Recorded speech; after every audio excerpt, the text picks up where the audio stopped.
friends, welcome to another episode of the 10 Laws Podcast with East Forest. This is a best of edition, and in this edition I have the wonderful Matt Cochran. Matt Cochran has been on the show, I believe, twice, but this is episode number 3 that we did. So I'll get more into that in a second, but first I want to remind you that I am on tour November 1st through 20th, and some of the dates have already sold out, including Boulder, I believe Salt Lake and Boise and Vancouver, just about Seattle. But we also will be in Portland, Nevada City, San Francisco, Santa Cruz, Los Angeles, Las Vegas, San Diego, Phoenix, Santa Fe, and Austin. So if you are interested in coming out or you want to help spread the word, go to eastforest.org and check out the tickets. That is November 1st through 20th, and this is a ceremony concert, lie-down events, except for 2 of them, as it's noted on the schedule there. 2 of them are in venues where you sit in regular seats, but the rest, you can lie down, which is sort of the cool part of this. Thank you so much for your support, and I'm doing all the last-minute preparations, completely reinventing and working on lots and lots of new material to bring out on the road, so I can't wait to share it with you. Going back to Matt Cochran. Matt's a good friend of mine down in southern Utah. This was recorded long ago enough that he calls me Trevor. I think it was 2018 when this was released in the spring.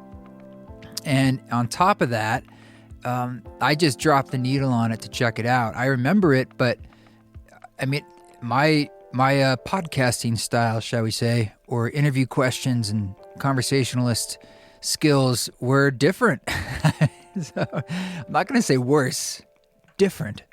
So things have grown and evolved, but the purpose of the best ofs is to tap into some of these older archives that you might not even know exist, and to, even though like I remember the spirit of this conversation, I definitely don't remember the details, and it's a way for us to sort of like learn again things we might have missed, or mostly things we have forgotten, and for a lot of us, things we've never heard. So Matt's a really, really great guy, deep guy, and he's done a lot of work around men's groups and dream tracking and the outdoor world and just mapping in general, mapping the unseen and the seen. So I know you're going to enjoy this. I'm going to do my best to keep the episodes weekly during the tour, and I'll try and stack those in advance as best I can. But thank you so much for your deference. And thank you to everyone on our Patreon. That's a great way to support this podcast, and it's a fun thing we do. I get to share like unreleased music and demos and meditations and live streams, and we do a monthly Zoom council together. Patreon.com/EastForest. And I just want to say thank you to everyone over there on the council who is part of making this community happen. Y'all are the best. We just had a beautiful Journey Space journey, and we're going to have a few more for the rest of the year, including one we have yet to announce. It's going to be really special near the solstice in December, that we're going to have a special guest join me for a live stream is the plan. But check it out, journeyspace.com. It's a place for online facilitation and community to help you with your journeys in all different ways and shapes and sizes, as well as a music guidance library, journeyspace.com.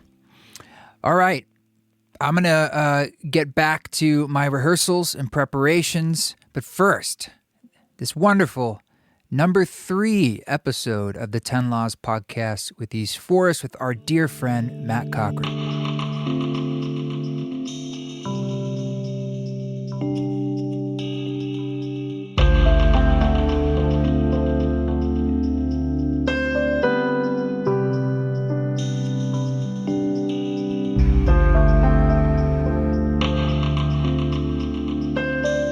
Scott showed me your dream book. Oh, these? Yeah. You don't have one? I'll get you one. Sweet. You got to have a dream. Oh, hell. I'll use it if you give it to me, for sure. All right, Matt, thank you so much for coming. And I will give you a dream journal, I promise. Thanks, Trevor. Appreciate it. You're welcome. Thank you for being here. I wanted to talk to you because you're someone I know in town, but we've been getting into some dream work together. And I found that you kind of had a unique approach to, I don't know, just your outlook on what dreams are, how you work with them. And since we've been doing the dream circle and the dream group, it's just been making me think a lot differently about it. And I mean, look, dreams are something that I think we've all some people process their dreams in different ways, but I had never kind of approached it quite in the sort of mythical way, maybe that you were doing it. So I just want to start by just starting off from a very broad space of what do you consider, how do you define working with dreams? What does that mean for you? What are some of those pitfalls that come up for you? Maybe just for yourself. Yeah.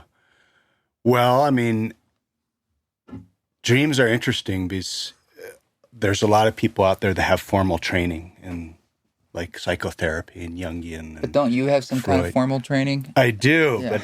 but I also realize that's one lens of a multifaceted way of being with dreams.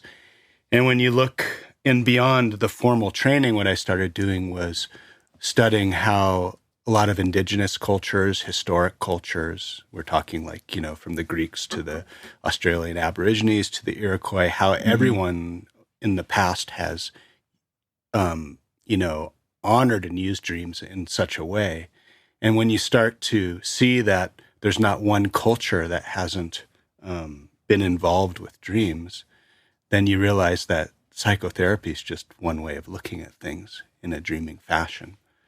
And so I guess, to answer your question, the basic premise that I've come to with dreams in my own experience and having worked with, hundreds of people in dreams and dream circles is that dreams themselves are a presence. They're something that's very alive and animated.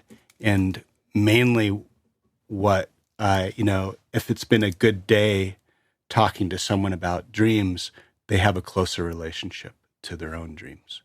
And so I talk a lot about how do you engender this relationship. I guess maybe I'll start with that. So what do you, when you say work with your dreams, how do you work with your dreams? What does that mean to you? Well, it means, I call what I do dream tracking, and it can, because I feel like, we dream every night, and do we? We do. So we might not remember them. I guess we do. Like if we're in REM sleep, are we always dreaming? We're always dreaming, yeah. Rapid eye movement, that's so they say, and we go through 5 to 7 sleep cycles a night. So potentially we're dreaming 5 or 7 different dreams in a night. Are you always also sexually erect when you're dreaming? Men typically are, yes. Is that like always? I don't know about always. I haven't looked at the research There's some weird things that happen when you fall asleep. I mean, your body paralyzes yourself, and your blood goes in all these weird places. And what's the allure of dreams, right? What is this presence? I don't know. Maybe it's a sexual act with the mystery or something. It could very well be. So you were talking about. Sorry, I got into some toilet talk there about working with your dreams and the ways that you do it. Like, what is the work? What are some techniques? What's that process? Well, the first thing is you need to remember your dreams. Mm-hmm. And so a lot of people start off with saying, I don't remember my dreams. And so, you put a journal by your bed at night. You start sort of putting yourself with the intention of, I'm going to remember my dreams, or I want to get closer to my dreams. And so once you start remembering your dreams, you start tracking them. You start writing them down, giving them a title. What is this drama that's going on every night? What is this strange, sometimes horrific, sometimes utterly ridiculous story that sometimes even has mythic dimensions to it? It feels bigger than me. And then from there, you start, or what I teach and what you start to learn is that dreams have this old or archaic, mythic, poetic language, and it takes some learning to understand how they might be speaking to us. So then you're not looking at it so literally. It's not like one of those dream books that it's like you see a cat, that means this. You're in the ocean, it means that. It's much more poetry, myth, metaphor. Correct. Or even cross time in a way. One dream to another dream to someone else's dream. Right. That was another level you brought to this. That was new for me. Well, and inherently, like you were just saying in a different context, it's a mystery. And it's in some ways fathomless when you start getting into dreams, that your world keeps getting bigger because you're entering this other world. You just said something about, okay, so pop psychology will say, well, I dreamed of a snake. That means Kundalini energy. That means this or that, and it gives a sort of a generalized snapshot of a snake. But everyone at some point probably dreams of a snake, and everyone's interpretation or idea or life experience with a snake is different. So what happens is when you start getting into it, you realize that dreams are almost crafted for each of us, and there's sort of a personal uniqueness. And it's as if, what I've seen over the years, it's as if dreams are this place that helps us navigate and nudges us in directions of perhaps, for lack of a better word, soul or spirit, this deeper, under the surface way of living towards mysterious longing, if that makes any sense. Sort of. Yeah. So like, who's nudging who? Like, we know we have an unconscious, right? Right. And we know there's a lot going on in our brains when we're dreaming. And I think a lot of us have anxiety dreams, as it's called, or we would just define it as that, where like there's a lot of gobbledygook. And sometimes like this happens often a lot, sort of you're doing something, maybe a lot that day, and you end up, you're kind of stuck in that dream. Sort of the architecture of your dream is like, let's say you're gardening all day, or I'm working on a song all day. Sometimes I'm in the studio in my dream. And it's sort of like, I try not to get too caught up in the details in a way. Sort of the meaning of maybe what's happening during that dream is more important perhaps than the fact that I was in a studio, because like that's almost like my brain, it's sort of obvious. It's like, well, of course you were. That's, you went to sleep with these images like so fresh and moving around. So where do you find that line between, how do I put it? Truth and sort of don't take it too seriously. Okay. Well, a couple things. Typically, if you think a dream is mundane and you just said, well, because I did this, I dreamed that way. Yeah. Other people will say the dream picked up what I was doing and made some sort of story from it. Uh-huh. But a lot of times people say if you have a mundane dream and you think you know what's going on, you've probably missed it. So in my experience, it's very rare that there's a mundane dream. The way you recognize the truth of a dream that I've seen over and over is I don't interpret other people's dreams. I can't tell you what's happening in your dream. I can ask questions, steer, suggest things, relate it to mythic plots and old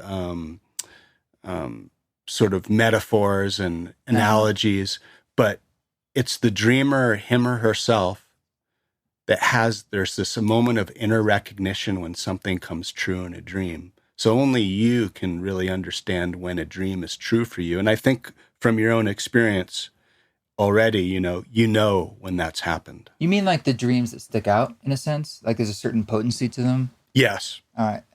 So one side note, you're talking about writing down your dreams. And I've known in the past that when you start that practice, it strengthens the muscle of retention and recall, and you start to remember more and more over the nights. But what I've been doing lately is the voice recordings, which has been working better for me because Great. Yeah. There's a resistance in when I wake up to turning on a light, because it really wakes you up. Right. And I can really just grab the phone in the dark and start mumbling for a while. Yeah. Sort of in the dream almost, right? Yeah. And then just check that out later. And there are times where I don't even remember doing that so much. And then I go back to listen to the voice memos. And these are just particularly potent dreams. Yeah. And then I'd completely forgotten that dream, that moment. And then I start seeing the connections between dreams I never would have remembered. And they would have just been gone with that's the great. wind. Yeah. And so, we have little bits of technology like that resonates with someone. I think that's a cool way. I think it's really about important. I it. mean, some people, it depends on who it is. Some people do better writing. Some people Yeah. do better recording. Yeah. Some people just have a playback memory when they wake up and they just run it through their head. Yeah. One thing I do want to, it's not really correct you on, but you said, well, when you start writing down or recording your dreams, you're exercising this muscle, so you remember better. I say it differently. I say, in some ways, because of your intention, you've started a relationship with dreams, and they are responding now that you are giving it attention. That's interesting. So that definition sort of implies that the dream is an other, or there's other working through it, right? Or it's a canvas that is being worked with by the mystery or spirit, soul, all in one. That which is beyond maybe our dualistic mind. Well, think about it too. It's like when you wake up, you say, I had a dream, but that's actually a false statement as far as I know, because when I wake up, I realize that the dream has had me. I've been pulled into a much greater reality. And I don't know how it works. That's for sure. Some part of me, but it's not like I created it, right? Some part of me, some part of my spirit, essence, soul actually traveled somewhere. I have no idea where. And it experienced a very real reality in that format and then returned. And when I woke up, I lived that story. Yes. I mean, everyone would agree that when you're in a dream, you're in that reality, except when you're lucid, which is quite rare. And Right. And you could think about it, like, what's the difference between lucidity in a dream and lucidity in our waking consciousness? If I have the awareness that I'm conscious, isn't that just another form of lucidity? Except for the fact that I'm not in some holodeck that I can Right. just like, I guess I could in my mind, right? Right. You could imagine anything you want and sort Right. of transport I could just be in these places, and maybe that's not that different. Are you lucid enough now to know that you're dreaming or not? Well, that's what I was going to get to is Yeah. like, a lot of people talk about, hey, you're in a dream, you just woke up into another one. Right. Or this, that's in a lot of ancient wisdoms, that this is a dream too, or this is the illusion of reality.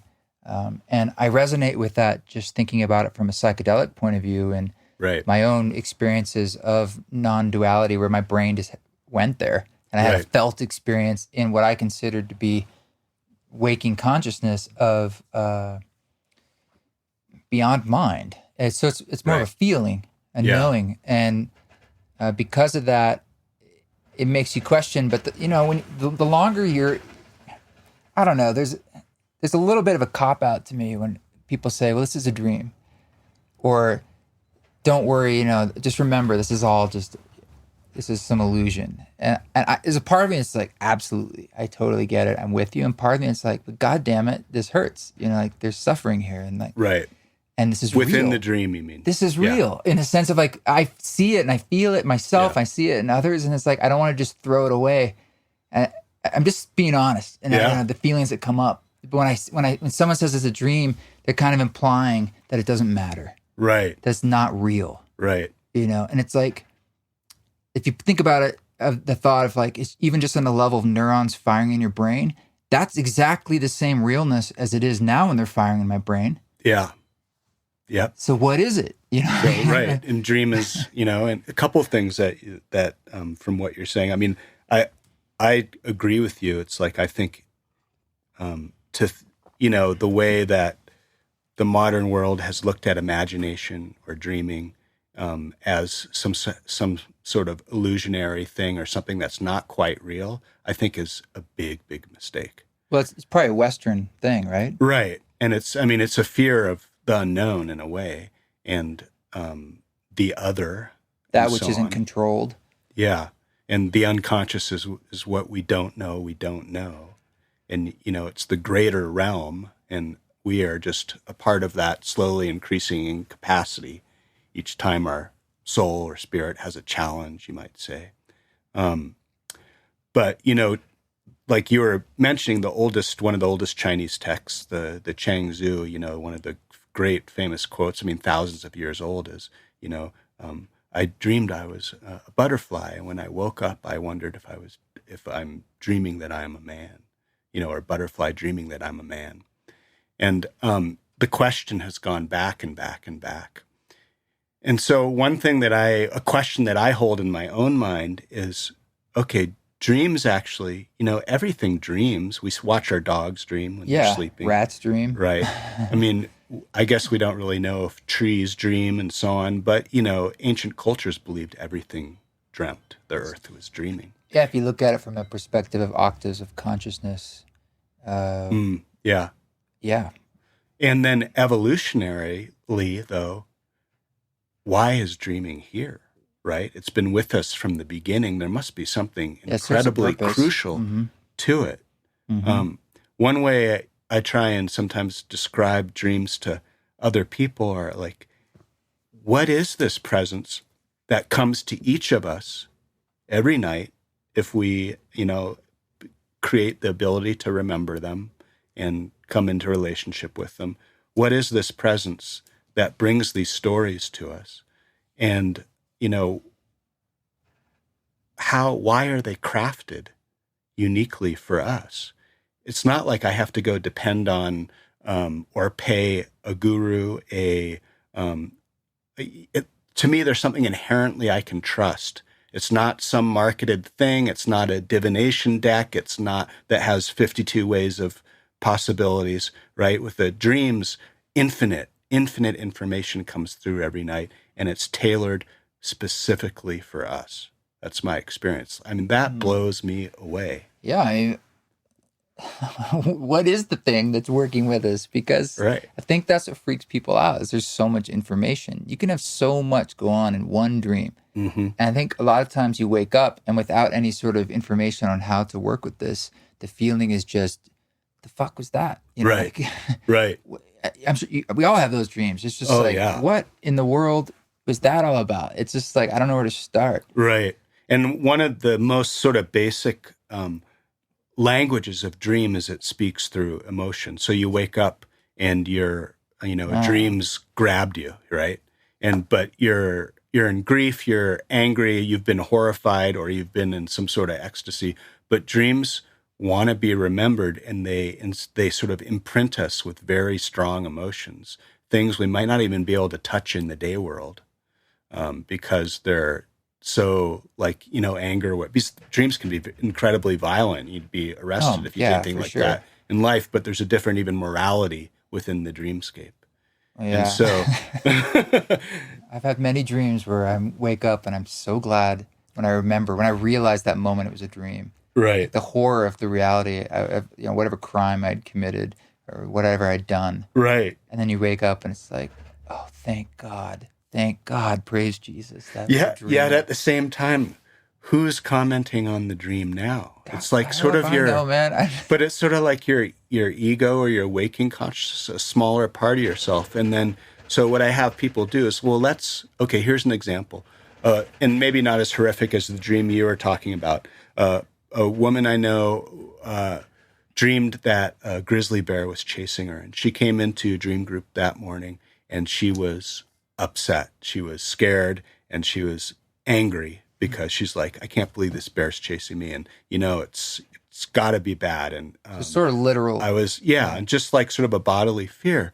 And so I said, well, let's go back into the dream, meaning let's sort of drop your mind back into the dream, and I'll be there too, sort of walking along, describing what you're seeing and so on. Sort of a meditation. Yeah, meditation. You can say dreams are doorways back into these places. And so this woman went back into the dream and, the bear's chasing her. And I said, well, what's going on? She's like, well, actually, it's sort of exciting. And we moved through it, and within the dream, there had been no fear. There had been no anger. This was her day world mind commenting on what was happening in the dream. In the dream, there was this excitement and this different sort of energy. So you see what I'm saying? You have to follow the dream from the dream's perspective. And to objectify a dream or to interpret it from an ego standpoint is missing the point. You see, you're outside the dream here. So you're kind of talking about working with it with feeling in a way. Re-entering the dream and watching the dream from the inside. Yeah, that is a very different approach and something I hadn't tried before. This idea of consciously entering into a dream through recall and meditation, being guided and seeing how it feels, what comes back. Right. And I know from your own experiences, you've picked up valid and probably really helpful nudges and ways to move forward with day world challenges, by doing that. Yeah. It's not like you're given any clear answers. It is chasing a feeling in a way, which is sort of what all life is. Well, I think it increases capacity and gives you options and opens your awareness rather than your sort of typical habitual way of going at things. It constantly, when I say dreams nudge you, they keep us in balance by throwing us off balance. So how can people do this like on their own? No. It's difficult to do on your own. The best thing to do, though, is to start writing them down or voice recording them or something. And then without even interpreting them, if it feels right, sharing them with your partner, with your friends in the morning. One of the things many indigenous tribes did, including the Iroquois, is they thought dreams weren't just personal, that they were actually stories for the community. So when they woke up in the morning, they actually shared dreams among their family, because sometimes one person's dream was for someone else and affected them deeply. So you'll find, and I think you've seen in some of the dream groups, even if you don't remember a dream and you come into that dream group, you walk away with 3 other multifaceted and really interesting stories that may have some sort of impact on you as you walk away. It's like sharing old stories, but you haven't had to make them up. They've just come to you. Let me ask you about some like kind of iconoclastic things about dreams. Sure. To get your point on this. We've hit a few of them, but like, what do you make of dreams when, people have repetitive dreams? Okay. Well, I mean, this is... What do you make of your teeth falling out now? Yeah, that's one of the top 10, right? But first on repetitive dreams, typically repetitive dreams are even more important because it's like, and I'm going to bring nightmares in on this too. Oh, yeah. The scariest dreams we have, and a lot of times nightmares are repetitive dreams, right? Think of childhood. Many of us in our childhood have had repetitive and scary dreams. And typically, those are really important dreams because there's something in there trying to get our attention. And I can give you an example in a minute. So, I'll give it to you now. So a person I know once dreamt for months on end and then this is a typical dream, that he was being chased by someone or something or things, shadowy, it was dark.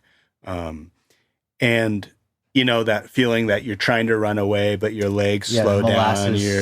Totally run. Spaghetti noodle sort of. And always he got very fearful in the dream, terror stricken, panicked. And sort of, in that thing, you sort of wake yourself up, right? And you wake up, you're like, oh, thank God I'm out of that dream, right? And so he kept having this, and he showed up and finally sort of shared this at a dream group once. And, one thing, so what I asked was, I said, well, what do you think they want?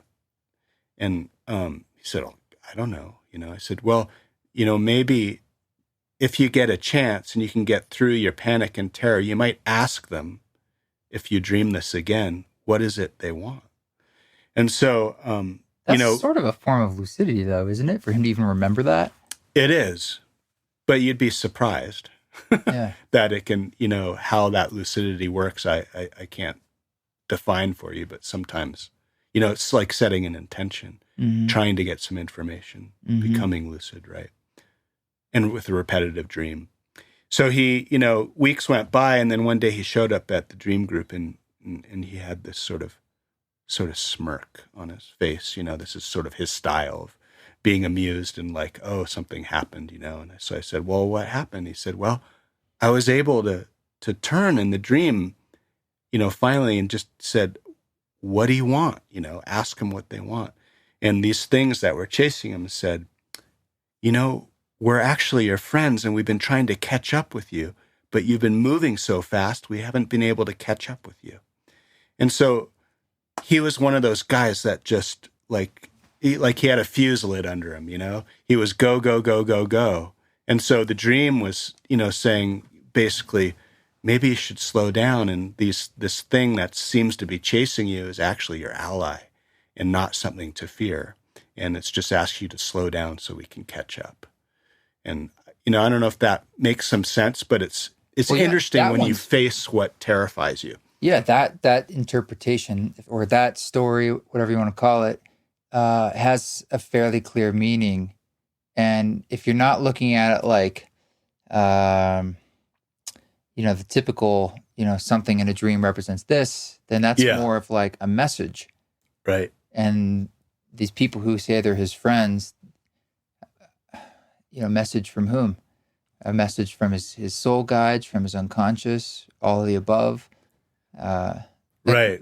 I mean, is it fair to say sometimes you're sort of receiving messages, tips in a way? I would say Guidance? so. And for that dream, that was the real start of his dream tracking, right? Is then a whole theme of dreams. Because once you attend a repetitive dream, it stops repeating and you get a whole new orchestration of dreams coming in.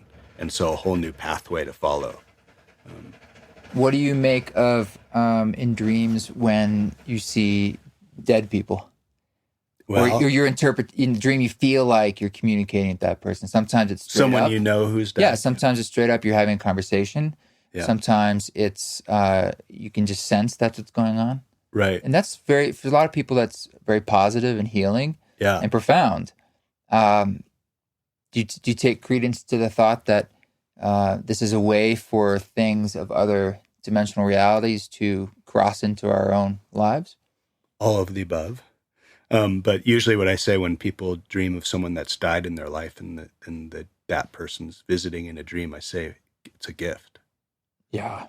And I think they feel like yeah. And so, what you do with that and what the message is or the communication might be is always going to change and be different according to the person who's dreamt that and their life and so on, and the circumstances. But if, someone who's died comes to you, it's a gift, and that's just a simple way to hold it, I think.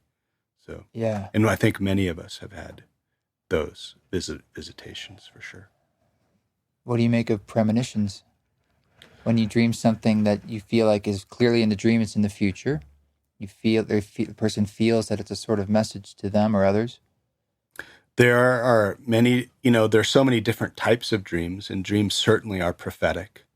Everyone has a different style of dreaming. So there are some people that dream more prophetically. I knew a man who dreamed of earthquakes worldwide. Couldn't say where, but a few days before they happened, then it came out in the news. He'd known that an earthquake was going to happen. Only in his dreams? In his dreams. No, there's no, we never came up with an answer for why that's happening.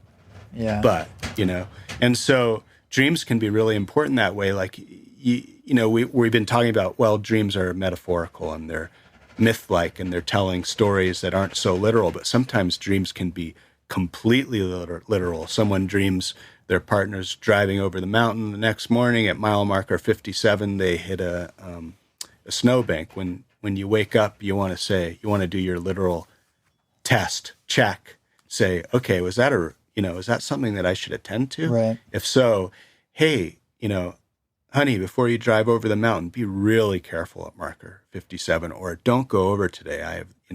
So that can also save lives. I have another friend who, I don't know if I told you this story, but hiking in the Tetons once, older brother, and a younger, the relationships were the girlfriend's younger brother and the boyfriend. Okay. Mm-hmm. The boyfriend, dreamed the night before that, the girlfriend's brother stepped off a rock and fell. And he was so terrified of the dream, he didn't say a thing to anybody, but he shadowed that kid all day long in the hike. And at this one point, as the kid was crossing a rock, he started to fall, and Keith grabbed him by the coat, and he still broke his foot, but he saved him from about a 50-foot fall.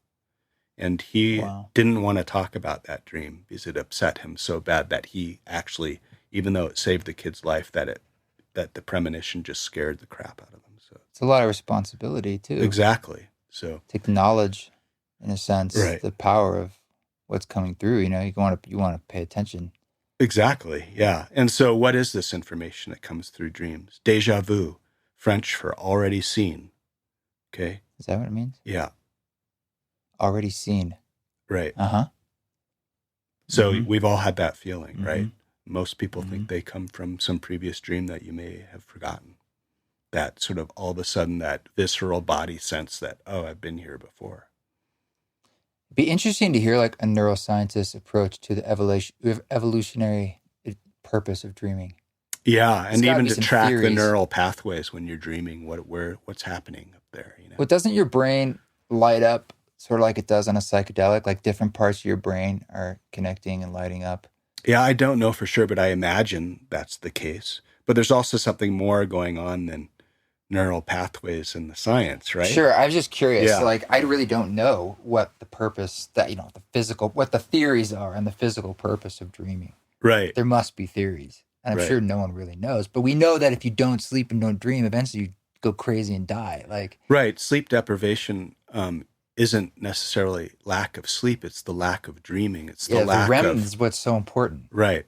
Yeah. Right. To restful sleep and some kind of just overall, to be alive, you have to do that. Right. And the more well you do it, usually the more health you have. Right. There's more and more and more research, about sleep and the importance of it. And vitality. And sleep's become a funny thing in the modern world with all our lights and electricity running around us and screens and so on. It's affected our brain waves. And there used to be a romance with sleep, even in the 1800s.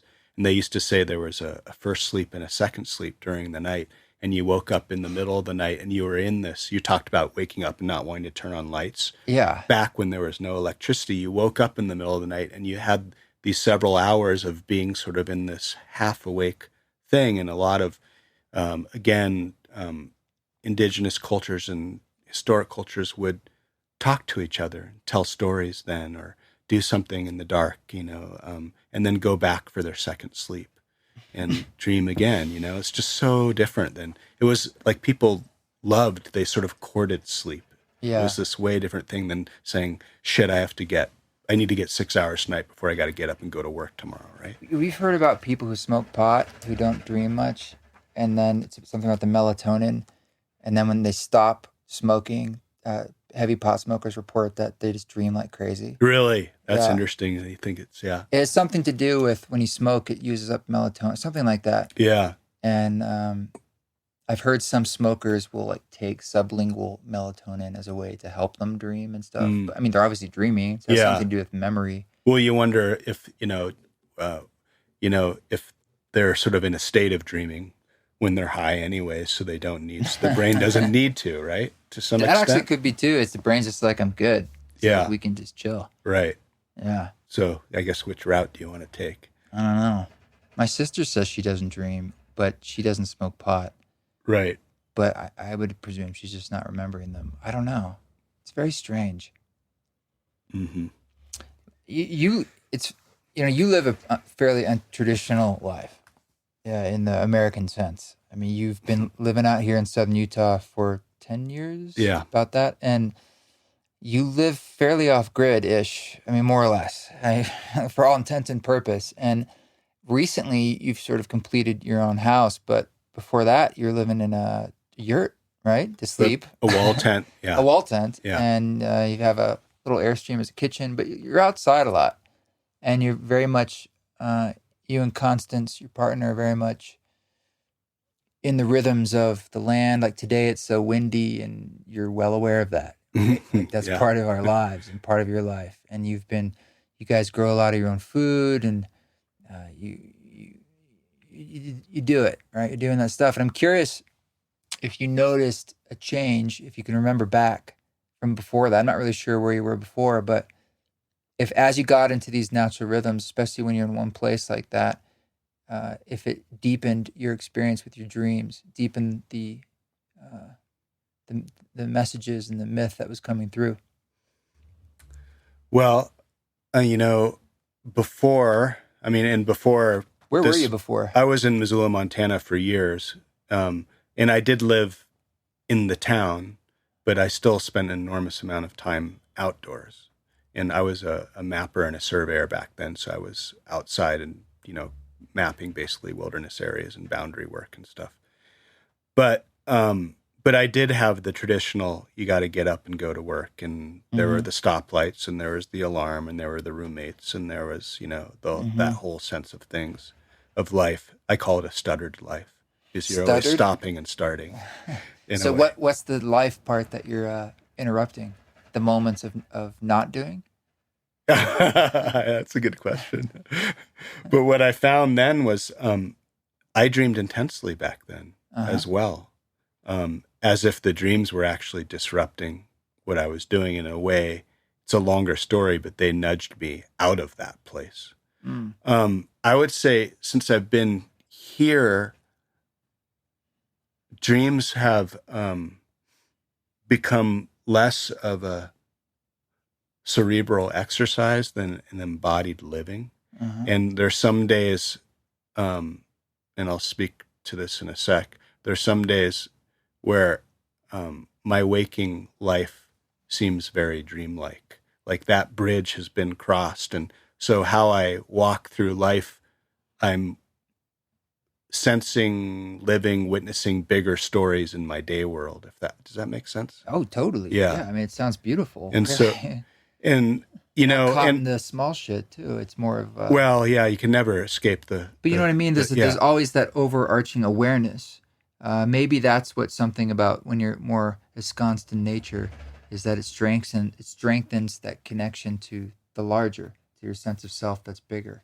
Right, to your mythic sense of self, your spirit, your soul, or however the sphere of your living, your awareness maybe has a bit larger sphere. And so one of the things I've noticed over the years, especially since I've been here, and this has been, especially the last 4 years, I've been following it really closely, is I personally believe that the language of dreams and the language of nature are almost the same thing. Say more about that. The way when I move through a landscape out here and I experience it, and when I move through how it, in some ways, it visually moves around me, how the echoes of small sand ripples, hit like a larger stream bed bottom, the patterns, the poetics of space, and I don't know if I'm describing. It's really hard to put into words. I think it's beautiful, and I vibe everything you're saying. I mean, a lot of what you're saying is like if these are natural shapes, sounds. These are the sounds of that which is wild. Right. And for many people, when I lived in New York City, there was nothing. Right. I mean, every inch has been created. Yeah. And when you live in a grid, after a while, maybe your mind starts to think a different way. Right? Yeah, I totally agree with that. There's no straight lines here. Exactly. And that's sort of a good way. That in itself is a myth about what it means to be alive. Exactly. And we live in out here in southern Utah, we actually live in a labyrinth, a maze, and so the mythic dimensions behind that itself is really fascinating when you think of the Greeks and Theseus and the Minotaur. And it's just, every place has its own mythic presence even. And so what I've noticed, and James Hillman, who's an archetypal psychologist and who sort of broke some of the traditional frame in psychology on dreaming, he was sort of a post-Jungian, you might call him. He always, said that to understand dreams and to live sort of soulfully and mythically, you had to have a poetic basis of mind. So being in nature and holding your own dreams requires this poetic basis of mind, not this linear grid-like thinking, but this more rhizome, echoing, patterned, curving sort of way of being in the world. As a mapper and a surveyor, literally, I've seen how most Western towns were laid out on a grid back in the late 1800s, early 1900s. And you see physically how that was the precursor to breaking, in some ways, our relationship to nature. Because it didn't follow the geography. And so all this stuff somehow interweaves for me.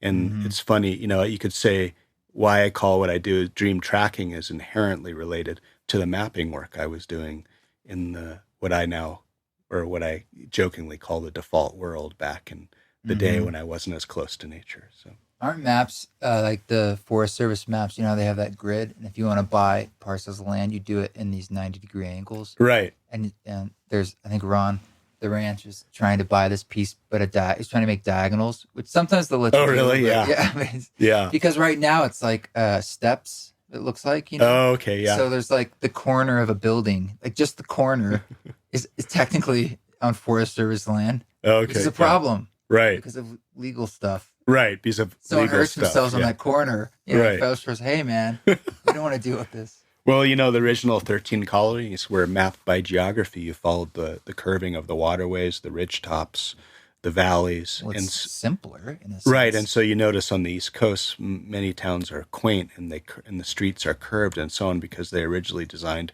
according to the land. Once they did all the great surveys to the west, in this western town was on a grid system because they didn't know what to expect, and so everything's laid out. Baseline Street, Boulder, Colorado. A baseline is the starting line of any survey that happens. It was named that because that's wasn't this the last place to be geologically surved? Yeah, it's mapped and the post office and roaded. Yeah, no, totally. This, to me, is sort of there's an echo of that today of like how it speaks to its inconvenience. Yes, and that's sort of why it's also still so beautiful because no one ever made a big city right here. If they did, it'd be exactly ruined. Yeah, and we should appreciate inconvenience because it has great curves. It's the greatest. It's the greatest asset. Yeah. So I mean, if you don't mind, I am a little curious just how you got to this place and time, not just here physically, but to the state of mind. I mean, you where did you grow up? I was born in San Francisco, and grew up in the Bay Area on actually Stanford University. My stepfather, who raised me with my mother, and his father, so my step-grandfather, was a medieval history professor at Stanford University. Medieval history? Yeah. Okay. He was a fascinating man. What was his name? He was William Bark, B-A-R-K, yeah. And he... he had little like statues of satyrs in his house and, very steeped in even the Greek mythology and sort of the old Western world, I guess, ways. And so that captured my fascination. And he was a very sort of play acting, loved reading poetry out loud. So I grew up, and even though I had to dress up for holidays, there was always sort of poetry and literary imagination going on and stuff like that. With your father too and your parents, or is it most coming back down? then? But then it sort of changed because my stepfather actually worked for the Hoover Institution, which is a conservative Republican think tank, and so it was this contrast of the grandfather who was still sort of somewhat wild and imaginative, and the stepfather who was a little bit more... it's like a Nixon Republican, or before that? A Reagan Republican. Oh, okay. Yeah. So, and so those contrasts were interesting because I grew up with both sort of a hard-edged discipline, and this is how you succeed in life. You're supposed to, this is basically, you go to college, you get your degree, you enter a firm, this is how you do it. You invest your money. That's how it all goes. I had the same thing. Yeah. More sort of. And so I never none of that ever, without being able to put a word on it, none of it ever made sense. And there was a part of me as a kid that already seemed to be, I could say now, maybe born with this poetic sort of sensibility. And it seemed weak as a kid. It was something I hid. But I had dreams as a kid where I'd go out onto the lawn. I had a hard time sleeping inside even as a kid, and I still sleep in a tent at age 49 now. And but we had redwoods on the property and old fairy rings actually on the grass. One night I was sleeping out there, and I dreamed I saw myself sleeping, and all these little figures came out of the bushes and were dancing around me, and I woke up scared shitless, and I swear that they had all just disappeared back into the bushes. Maybe And they did. I know, I didn't know if it was reality or not, but I went back into the house and slept that night. I woke up my twin brother, and I was probably 10 at that point. He's like, "What are you doing in my bed?" And I was like, I told him the dream, and he's like, "You're crazy." But so my childhood was again this contradictory thing of here's reality, the sort of straight line reality. Here's what you're supposed to do, and then these inferences of maybe a truer reality for me. What about your mother? What was her influence? She's French. She was born in France, and she was a traditional sort of housewife and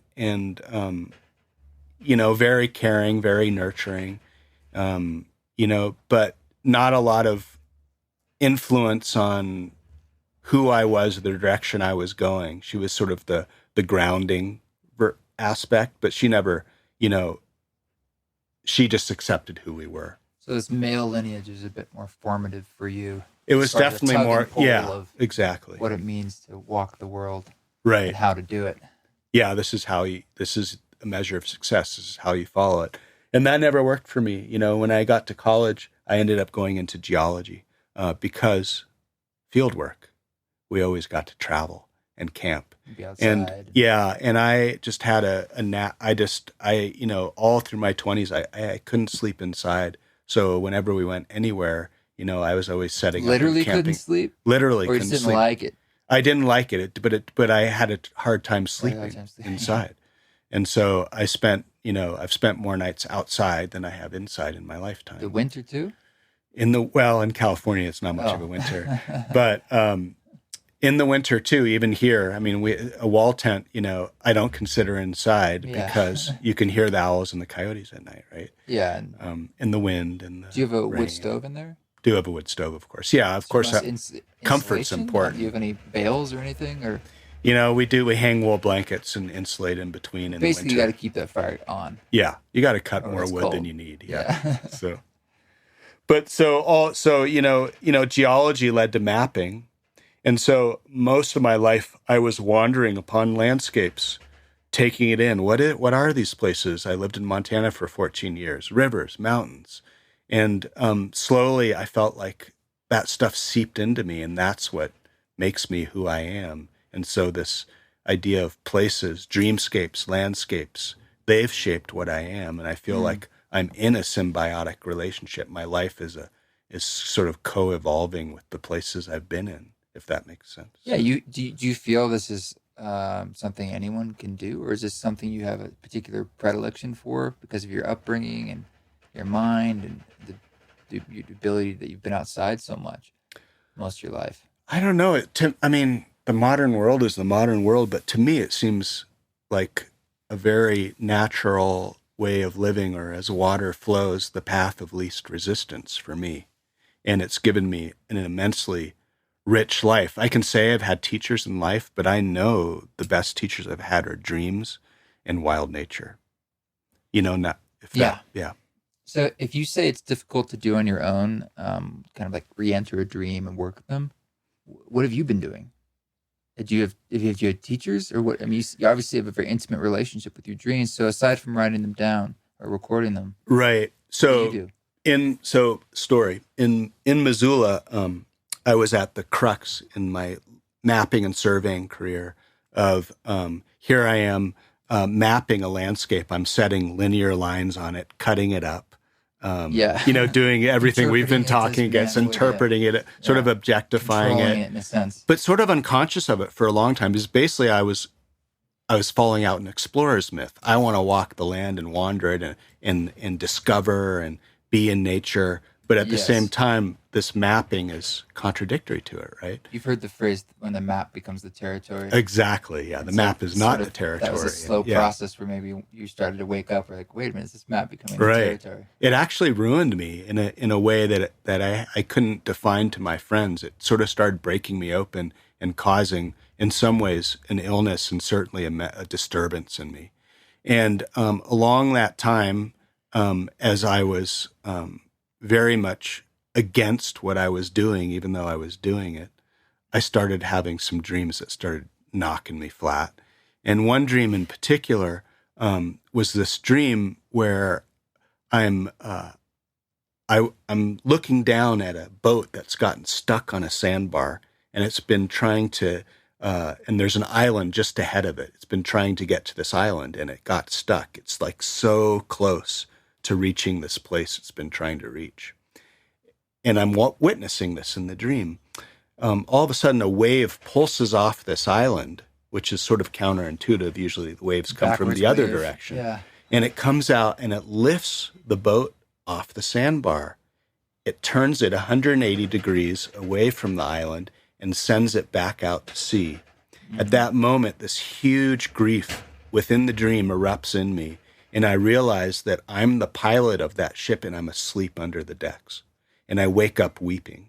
And, all through my life there, I weeping wasn't something I did or was allowed, or being a man, and all that sort of stuff. Mm-hmm. And so I thought I was going crazy when I woke up, and I was scared, and I was full of grief, and I didn't understand what was going on. Just because of the intensity of that grief, that feeling. And that dream, yeah. That's what scared you. Yeah, it did. And like so a premonition in a sense, or like, yeah, I didn't. So strong that you're not quite sure. I didn't know. The dream just left me with this feeling that I'd never experienced in life, and I felt like I was breaking apart. Yeah. Well, so that's what I did. It moved me through my utter skepticism of astrologists, dream workers. It means there's a lot of quote woo-woo new age stuff going on in Missoula, and that's how I considered those people. And I'd heard of this woman, Anita Doyle, from many friends, and I'd always been like, whatever, that's not my path. And yeah, Tim, my buddy, yeah, sure, she's great for you, but whatever. And so I woke up and I'd called her within 15 minutes. What does she do? I mean, she works with dreams. She works with the I Ching as a oracle, and she's also an astrologist, an evolutionary astrologist after Stephen Forrester. And, so, a mixed bag of things. And I called her up, and I was in her office within about an hour, and she worked with me in this dream. And I was she basically took me in under a wing, and she was my lifeline. And I completely depended on her. And then she taught me a lot of the basics of dreams over the next year. And I worked with her, and I found out, all my skepticism and sort of brought up judgment and so on was simply a defense against something. But where did that dream go? The one with the boat? Well, I basically ended the next 3 or 4 years was like a whole new journey out on some trackless ocean that I'd never been on. The place I'd been trying to get to, this level of success, that island, right? It wasn't for me. Mm-hmm. And the water, or sort of the deep unknown, picked me up, turned me around, and to my great terror and grief, threw me back out in the trackless ocean. And that was the next 3 or 4 years of my life, was finding my way in this strange new territory that didn't have rules I understood, that was full of emotion and deep feeling, and was a language I had no idea. And you could say it was an initiation of sorts that I didn't choose. Wow. So when you continued on with your life, and when you've been living even further away from those grids and maps out here, and I know you were telling me that you haven't even traveled a lot, like on airplanes and stuff, for the past few years. You kind of realized that. Yeah. And so there's been a certain groundedness to your last few years. This whole podcast series is riffing off my song 10 Laws, and it's the idea of, the 10 laws are a list that a certain friend of mine made, riffing off the hunter-gatherer's code of 10. That's sort of like the stars that keep his life straight. Like if he knows those 10 laws, then he's like, well, I got the basics covered. Right. And it also has a bit about right livelihood in there. And the rest is icing on the cake. And that's something he works with, and he's like, I'll change it at any time, but there you go. Those are my 10 laws. I'm not asking you to give me 10, but what are some things that have come up for you by living this way, by working with your dreams, that kind of what works for you? And that could be something very simple practice you like to do every morning. It could also just be like a state of mind of knowing, like, I know less, and that's the beauty in a sense. You know, Yeah. I mean, I could name a few things it's just things that I guess as you get older, but you have a unique situation of how you've been living, and I Right. think that living and that work you've been doing has been giving you some gifts, and maybe they're like asking a fish what water is, but if there's anything you could put your finger on, that would be helpful. Yeah. Well, let me, I'm just going to go with it here, but You can riff, um, you can yeah, retract. but sort of, well, I mean, on a real literal basis, Totally. my discipline is I wake up every morning and I'm half in the dream realm and I'm thinking and writing down or voice recording dreams. So you take some time to kind of with that buffer zone. But, a big, I guess, being the fish now looking outside of the fishbowl that I'm in, if you can call it that, is that imagination is my greatest friend and teacher. That imaginative realm, that dream realm, that other realm, and I give it a lot of attention naturally during the day. Mm-hmm. I drop out of a linear, fear-driven sort of worrying. We all go there. We have our hydraulic cycles, or we bounce back in there. But I don't know. There's something about nature that gives me this open awareness. When I find myself stuck in my head, I go outside and I look around. I listen to the ravens that are flying over there. I look at the pattern on the rock. If I feel really stuck, I go and I hang out by the creek until something starts flowing back through me. Does that, so those sorts of real simple actions. But again, it's like I'm looking to the presence of the place I'm in to show me what to do. You're tapping in through your senses, like listening. Yeah. Observing. So as a hunter-gatherer way, it's, awareness is, I think a lot of times when we talk about awareness, we're thinking mental awareness. Mm-hmm. I'm talking about visceral body, embodied awareness. Yeah, which is similar to how you're saying to approach dreams. Exactly. Through feeling, through metaphor. Yeah. Through connections and patterns. Yeah. There, again, it's like when dreams are, I call it dream tracking because I feel like we're following the presence of an animal. And as every good hunter knows, when you're stalking something, when you're hunting something, it's also hunting you. As you move towards something, it's moving towards you. And so this idea that are we predator or prey to the dream? I don't know. Does it matter? But, in all good mythology, all the old stories have a danger in them. And it's about sort of actually walking that thread of danger. If there's no challenge, then you're, and this is something that I, speaking of your 10 rules, if I'm bored or if I'm too comfortable, which I like being comfortable, right? Who doesn't? I realize that I need to challenge myself.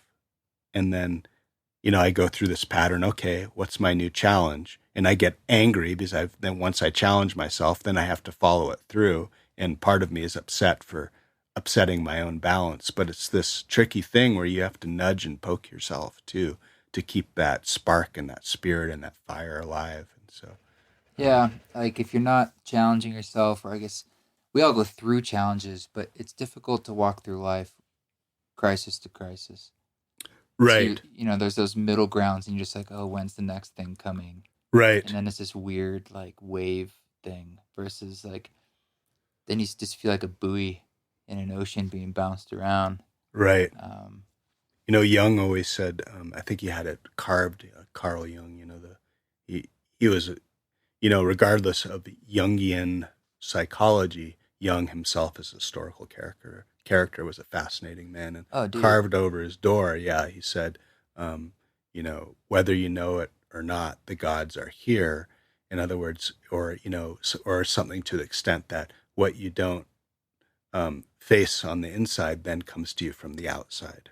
And so this idea of fate and sort of open awareness. And so dreams constantly are giving you those premonitions of maybe where your life wants to take you, maybe where you're stuck. It's giving you this internal awareness that comes, I think, from nature itself and the greater collective and the slipstream of consciousness that's underneath that's in the depths of everything, that sort of inherent language we all speak. And gives us a path, our path. And you never see it clearly, but you hear it, you get allured, you follow one thing to the next, and it keeps leading you on. Talk about, we're getting back to our allurement and dreams, right? It's the beckoning finger, right? Come this way. Through the fog. Yeah, come hither. Nature does this. There seems to be some kind of rules of the game to life too, and synchronicity plays in this way, where there always is that finger or that hand beckoning you just enough through the fog, just enough to see every now and then. Right. But it's never clear, and that seems to be part of the purpose of life. And it's frustrating. Yeah. But otherwise, there would be no point of being here. And I say that to mean, like, if the yellow brick road was always in front of you, all you had to do is just follow it. Right. What would you be doing here? There's no choices to make. Right. If there's no choices to make, there's no karma. If there's no karma, then what? I don't know. It's like, right. Well, you sort of be Walking Dead. Yeah. You'd be zombies. Yeah, in a weird way. It's sort of like, if anything, it's a recognition that the suffering that we feel and like the desire and all this stuff, it obviously serves a purpose. And if anything, it's evidenced by things like dreams, these things that's the beckoning hand. It's just not, it's just the minimum enough. Right. It is. And and that's what's, some people in old stories will call longing and mystery. And a life without longing is not a life, right? The longing is actually, if it gets fulfilled, then what, right? No, it's this constant fire, tiny light you're following, right? Mm-hmm. And so longing, that yearning and that sort of, what, you also said frustration, but that feeling that makes your heart ache, that's actually what keeps us alive and going. Yeah, it's been described I've heard it described by spiritual teachers as, the yearning to be reunited with God, like that which you are. Right. And if you're like the fingertips, it's like, there's this deep longing to just like, in your heart, what it means to be, it's just pure existence, loving awareness. And that's a part of you too. Right. And there's all these layers in front of us that we're like working through, and they kind of come and go, and we have these ecstatic moments, and we have these dreams that maybe like really shake us, but then we have all the mundane stuff too. Right. And after the ecstasy, the laundry, right? Yeah, exactly. Chop the wood, right? Yeah. And carry the water. That's Jack Kornfield who wrote that book. Yeah.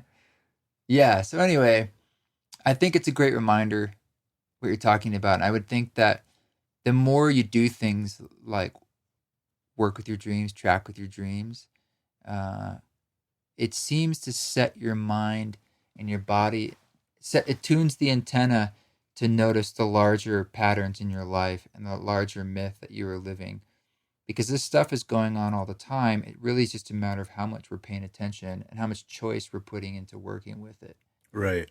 And that's a much more active way to be living your life, when the average person feels like a victim. Right. Things are just happening to them. Right. And what that gets sort of diluted into is sort of these cliche spiritual teachings, like, I don't know, you choose what you want, sort of the secret type stuff. Right. And it's like, yeah, but it's more of a dance, And, right. And there's like the way sound hits a wall and bounces back to you. Yes, something's coming to you, but what did you first put out that made that sound, Right. Maybe that's choice. Maybe that's every little step we take in our life. And so maybe the dream is a form of ricochet. It's a form of, the way ripples in a lake go like this and they cross, and now they're interacting, creating these new patterns. And right. And dreams actually talk to each other. Right. And we move throughout the universe, and so we're making ripples. Right. And so sort of like listening for the echoes back. Yeah, I guess our own form in some ways of echolocation, right? Yeah. You could even say dreams. I mean, it's the way they move us. They do move us forward. And, you were saying challenges, frustrating without challenges. But usually spirit or soul never gives us anything beyond our capacity, even though we think it's beyond our capacity. Yeah, it was Charles Eisenstein when he would see someone who's super, super depressed or going through something really hard, would say that he'd feel or say to them, "Congratulations, like you're a really brave soul." Like I can sense that, like, Nice. Yeah. wow, you're really strong. Right. Like, wow, look what you got yourself into. Yeah. Yeah, that's a good one. Now imagine depression with a full set of dreaming where you find yourselves dreaming that you're in swamps, you're in bogs, you're at the nadir of something, and you get all this rich imagery and sense of feeling, and that really drives it home. Because depression, I know in our modern world, is considered a bad place, but it's actually a place that we need to ground into. And so we can also keep going. They're just cycles in life. And so dreams are really fascinating in showing us our own inner geography that way too. Depression can be very insidious, though. I mean, it's something that's sort of like a snowball. It's sort of depressing your spirit in a sense. So I've always looked at it. It doesn't feel good because there's some sort of like imbalance or disharmony or whatever it is that is not allowing you to live as you are, in a sense. Or maybe I do agree that there's a natural cycle in a sense to it, and it's not so good just to push it away with drugs or...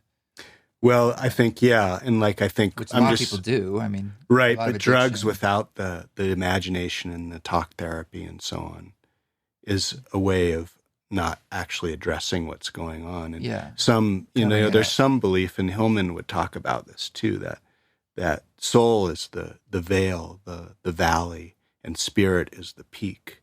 And we're in a modern culture that so denies the deep, the valley, the hell, the lower, the other, the underworlds. Right.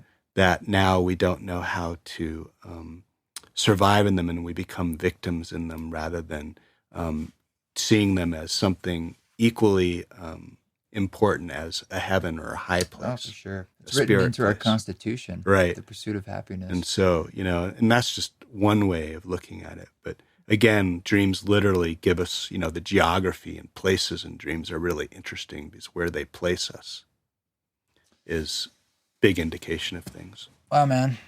Well, we can probably wrap it up, but you work with people, right? I'm pretty sure you have a website. Yeah. Because I've seen it. I do. It's called ravendreamtracking.com. And how do you work with folks that aren't with you in person? I phone, I Skype, I travel and do workshops, all that.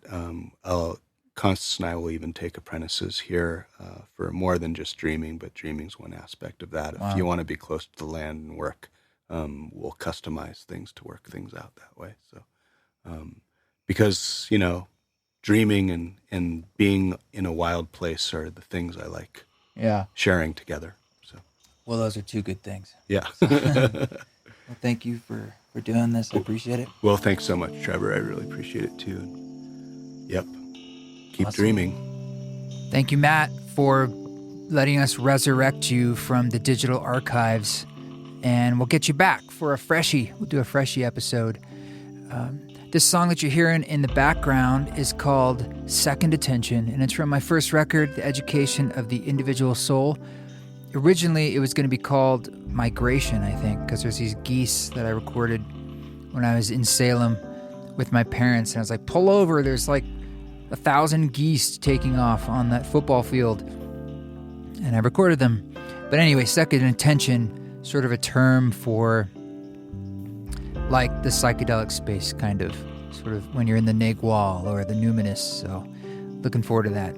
Speaking of Numinous, I am very thankful that they are sponsoring this upcoming tour. So thank you to them. We also have Ned. Good old Ned CBD is helping us out. They're bringing some products on tour, which I'm really pumped about. And our friends at the Fireside Project have always been able to help spread the word. But more on that. Can't wait to see you on the road. Until then, you guys keep walking that walk. Don't take any shit. But if you do it with grace.